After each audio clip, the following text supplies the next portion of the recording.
Welcome back to another segment of Behind the Scenes of the Waltons. Today I'm covering an episode from season 5 as I've wrapped up everything through season 4, and I had already covered the first couple episodes from season 5. So here we are at the comeback with the fabulous guest star of Merle Haggard. Early in this episode, we discover that Jason, his scholarship is not going to be extended because the Kleinberg Conservatory is having financial difficulties like many other people and businesses during the Depression. Things have been tough and they just don't have the funding. Jason can continue there, but he's going to have to pay his own tuition. It can be paid in installments, but he still needs to come up with a large chunk of money. So Jason now has the challenge of figuring out how to make this money. He needs another job that his work with Bobby Bigelow and the Haystack Gang isn't going to pay enough. So he starts doing some looking around for a job. Yancy Tucker, the fabulous Robert Donner, has arrived at the Waltons looking for a place to stay for a few days. He claims there's a skunk under his house. And so Yancy's staying with the Waltons for a few days. One day, as Jason is contemplating what he's going to do, he comes across Yancy at the fishing hole. So the two of them talk, and Yancy mentions that basically the Dewdrop Inn is looking for someone to play piano, play music, and sing, and that perhaps this might be an option for Jason. Jason does go and speak with Thelma, who runs the Dewdrop Inn. She's saying, no, we want someone with more experience. And anyway, he asks if he can sit down and play the piano, and he does. Thelma is impressed. The customers like it. And so Jason has himself a job. At the Dewdrop Inn, we see Cissy Walker. This is the first time that Cissy Wellman originated this role of Cissy Walker, which if you saw the segments where I spoke with Cissy, she says that this was created for her. She was asked to come in and play Yancy's love interest. What I love here is that she's a waitress at the Dewdrop Inn, but you see her sitting here knitting. And I loved that aspect of the character. It's very unexpected. Here's this woman, you'd think, oh, she works in a tavern, you know, she's rough, she's crude. And yet she's this lovely, smart woman with a heart of gold, and she loves to knit. Needless to say, when Jason tells the family that he got this job at the Dewdrop Inn, Olivia and Grandma are not happy about it, but Jason says he's not particularly, it wouldn't have been his first choice either, but he needs the money, otherwise he won't be able to continue school. So Olivia lays down a few ground rules, and Jason is going to be working at the Dewdrop Inn. In this episode, the character of Red Turner is back. Red Turner and his wife Wilma, we first saw in the episode The Gift, where Ron Howard guest starred as Seth. And he was a good friend of Jason's. He died of leukemia. His father, Red, was a country music singer, star. And so in this case, in the original episode, the role of Red was played by Ken Swafford. His wife, Wilma, was played by Pat Quinn in both episodes. In this case, they hired the fabulous Merle Haggard to play Red Turner. Now, Red has been not playing music. He's given it up. We find out from his wife. She's very concerned about him because he's not going out. He's not engaging in life ever since they lost their son. He just doesn't want to have any, he's lost his love of music. And so there is a lot of concern about this. Jason goes to see him in hopes that maybe he could talk Red into doing some music with Jason, but Red's not interested. Jon goes and talks Red into going to the Dewdrop Inn with him, hoping that being just around music will re-inspire him. But Red sits down and he's only there for a few seconds and says, this isn't for me, and he leaves. So they have not been successful in that case. After Jon's trip to the Dewdrop Inn, he kind of staggers home a little bit. I like this. We just kind of see him not walking so straight. He comes in, Olivia's on the couch, and she knows he's had one too many. And I love the expressions on both of their faces. Olivia doesn't berate him over it, but there is some fun exchanges here. When John Boy comes to the Dewdrop Inn to give something to Jason, he encounters Sissy. And Sissy hears that Yancy is staying out the Waltons' house. And so she's very interested in this. And she sort of flirts with John Boy. And a little later on, we see her run into Grandma and Olivia at Ike's store. She's buying more yarn. She's going to knit Yancy a muffler. And Grandma does not understand why it is that Sissy would have any interest in Yancy, because he seems to be such a dope.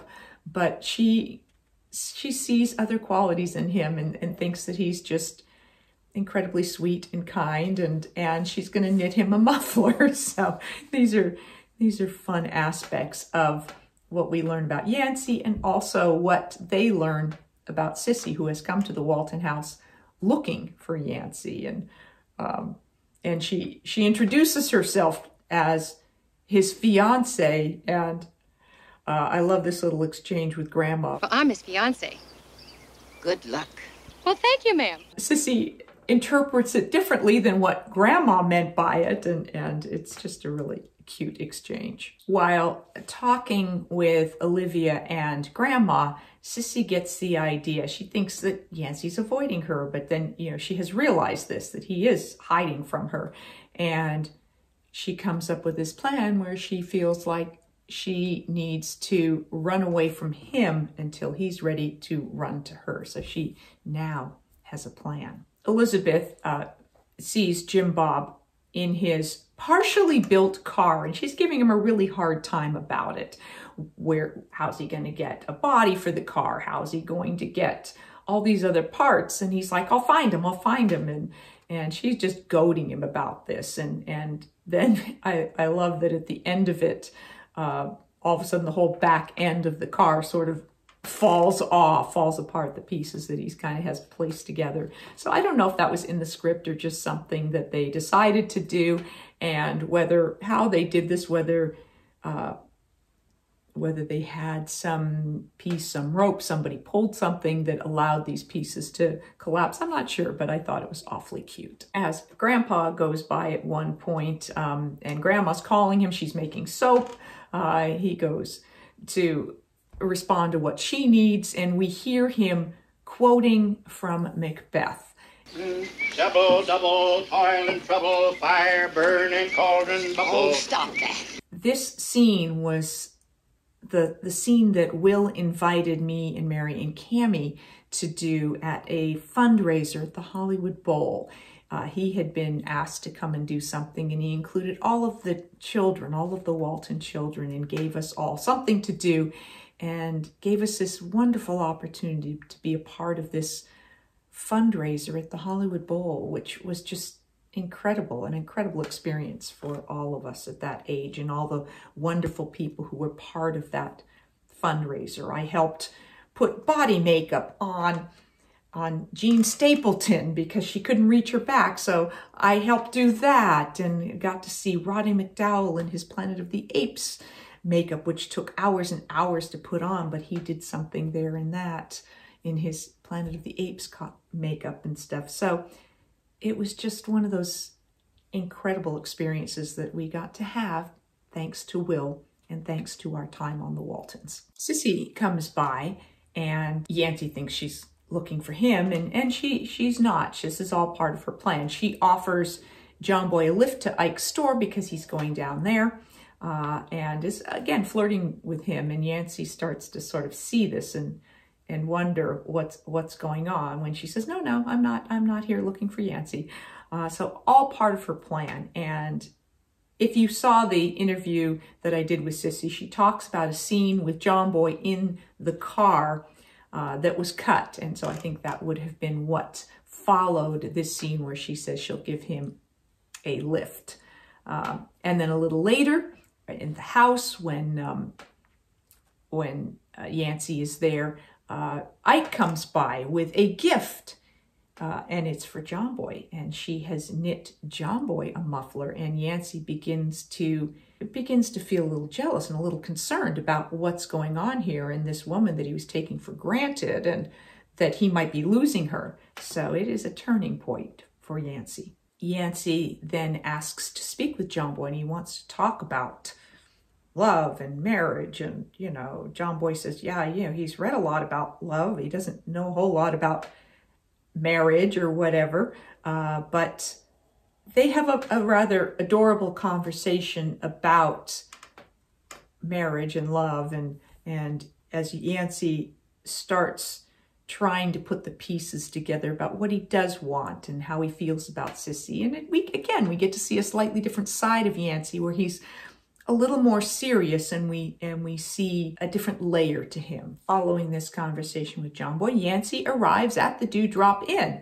and tells Sissy he wants to talk to her, and that he wants to, talk about their relationship. And so she says, "Oh, are you ready to talk about marriage?" And Yancy sort of implies that yes, he is now ready to discuss them actually getting married. Wilma tells Red that she's going to the Dewdrop Inn. She'd like him to go, but he says no, he's not interested. But she says, all right, she'd rather not go alone, but she will, that she can't just sit around the house all the time. She needs to get out. So indeed, Red does accompany Wilma to the Dewdrop Inn.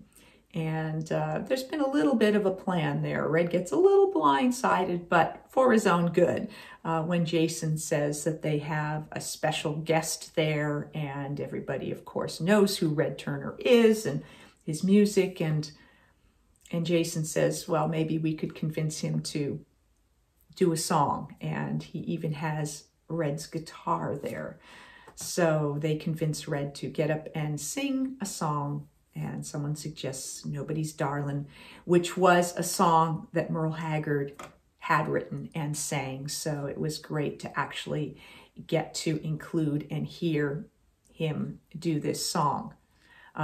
There were a couple of other, Jason plays a number of songs during the course of the episode, including a couple of his own that he wrote. So once again, Jon Walmsley had an opportunity to include some of his original music in this episode.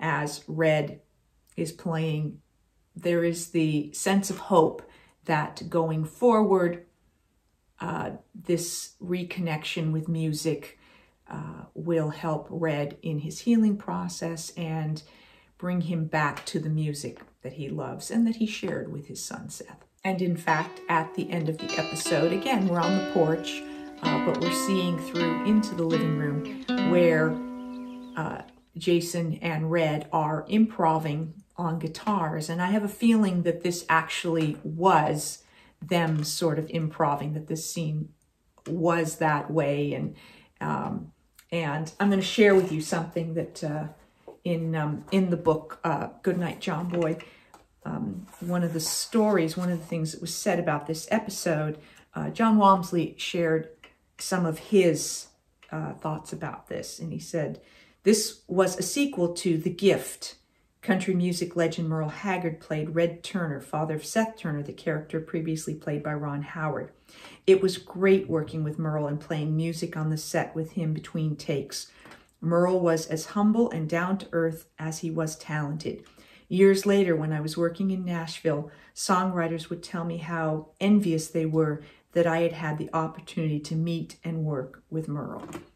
And I know that John had said that this was one of his favorite episodes because of that opportunity to work with the legend, Merle Haggard. That's what I have for you for this segment of Behind the Scenes of the Waltons about the episode from season 5, The Comeback. I'll be back with more Behind the Scenes of the Waltons, more of your questions and an Ask Judy, and more special guests. Thanks for watching.